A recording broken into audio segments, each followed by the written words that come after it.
It's starting. It started. It started. Hey guys.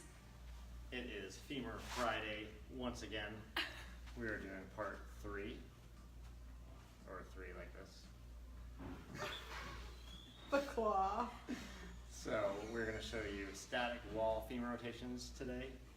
We did previously supine femur rotations and supine groin femur rotations last week. And then next week we'll do sitting femur rotations to make all 4 of the exercises.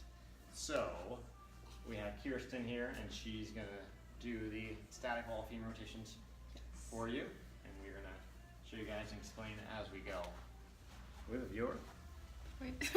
Awesome. Don't sound so surprised. Alright, so can everyone see?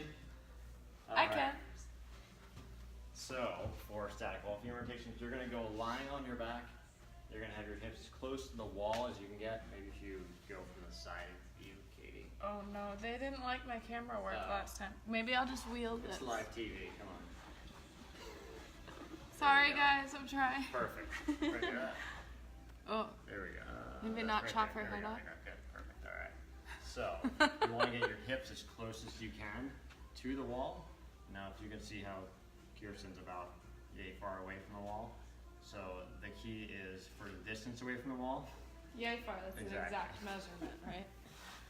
To have your hips and your butt, your lower back, all flat to the floor. So if she tried to really get all the way to the floor, up to the wall, her hips would kind of be lifted up probably. So having her back away from the wall is going to make sure everything is flat. So we're going to make sure we just isolate that movement from her legs, from those femurs. So once you get in that position, you want to have your arms 45 degrees out to your body down and the palms facing up. Make sure you can have someone watch you, otherwise do as much as you can feel, to have your torso straight back. A lot of people get into it and their shoulders are over to one side, so as much as you can be, your hips to your shoulders, straight up and down is a good key to make sure you have if you can. And your legs are going to be hip width apart. You can use about a fist distance apart for that first position. From there, she's going to tighten her quads and then flex the feet back towards you. The toes and your ankle joint. So a lot of people get in this, relax there. So they just go flex your toes back, but we want to make sure your whole from the ankle joint is really going back fully. And again, that's another key. So where if you're too close, you might not be able to flex too much. So you can just go scoot back to get more of that dorsiflexion at your ankles. And then from this position, you're going to make sure your shoulders stay relaxed. Another big key here. And then you're going to rotate both feet out away from each other, and then both feet in until you touch your toes together. There we go. And you're going to do 10 of those in that position. And now you can go wider, go about another foot wider on each side. How's she doing there, Katie? Need to straighten her feet out. Her range of motion looks great. Her upper body staying nice and relaxed. If I were to get picky, Get picky.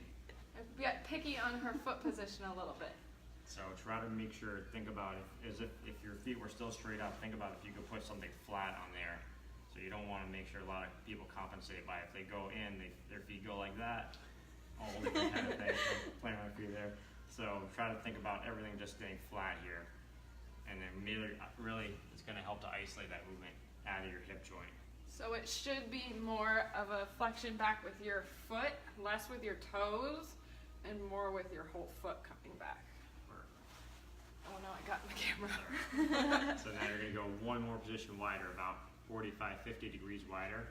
Make sure if you're doing this at home, you want to look at your feet so you can, Kirsten, you can look where you're at, just to make sure to see one leg's not more in or out than the other. So you really want to make sure they're both equally kind of split out. And then you're going to do one more set of 10 on each side. Again, make sure those shoulders are really relaxed. A lot of people start rotating their arms with their legs to try to compensate. It's kind of funny to say, but we got to remind people. It's true. It's true. And make sure your breathing is just kind of relaxed. People start to hold their breath because they're trying to work their legs too hard. And that could also be another cue for yourself. If you're doing that to scoot away from the wall, it becomes too much demand for you. We want to make sure that your form is where it should be. We're more concerned with that than how close your butt is to the wall. Exactly. So you can relax there. So what this is, like we showed with the other exercise where the femur we're trying to get, again, we're separating the motion in the hip joint, so your lower back and all the rest of you is not taking over for that motion that we're trying to get out of your leg bone. And doing in this position is going to help to elongate all the way from your ankle all the way up to your head. So think about the whole back line of your body kind of elongating. So as you're getting that position with your hips, it's really stretching. You might feel a stretch from your calves, your hamstrings, even your lower back a little bit. And it's really going to help to open up your upper back too. So being just on the floor like we do static back, really going to help to open those shoulders and upper back up. And then getting that femur rotation, doing it bilaterally instead of unilaterally, it's really just going to get your pelvis neutral.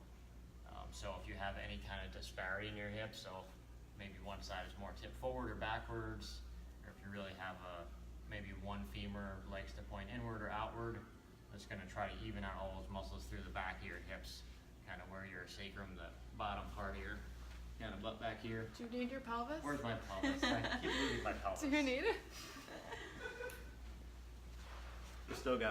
We got 2 viewers. So, hey guys, here's my pelvis. So again, talk about hip disparity. So some people are, maybe one side of the hip is more forward in anterior position or posterior position, tilted backwards. Sometimes both are like that. So even just going that static wall position will kind of help to elongate everything and let those low back muscles relax, if I can speak right now. And then again, everything through your legs is going to help to elongate. And actually, a lot of people, great position for people that their hips kind of bail forward. So come on up, Kristen, you're still I'm learning. So try to get side view to the camera there if you can see that. So a lot of people stand in a forward position with their hips, so push your hips forward. There you go. A lot of people stand around like that. So getting in a static wall position will engage all the muscle in the front as we're elongating everything in the back. So it'll help to push those hips back.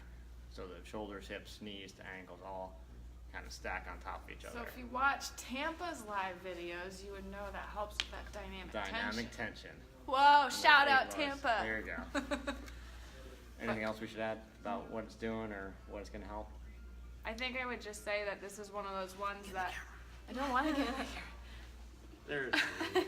There's the voice. This is, I'm like the Wizard of Oz. I just hide off to the side.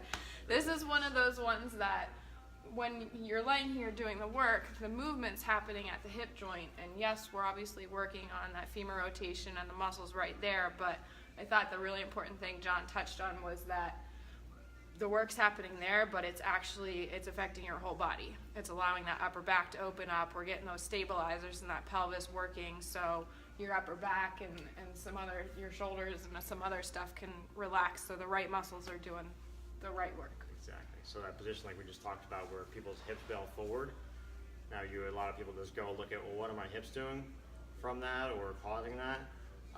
Now we would also look, what's your upper back doing? A lot of people that get in that position, they might have a big hypothesis in their upper back, like upper back rounding. So putting someone on the floor like that will help to extend through that upper back, and then while we're trying to get that work to happen in their hips again. So that's always what we're looking at is where do we need the work to happen, but what position would be best for that person, that client, to get the engagement and get their whole body to change from that as much as possible. All right, so we thank you guys for watching part 3 of Femur Friday. And woohoo! Join us next week for part 4. We'll be showing you sitting femur rotation. So tune in next week and have a great weekend. Let us know if Feel you have any free- questions. Questions, and please share to your friends and like us. Thanks, guys. Bye. Bye.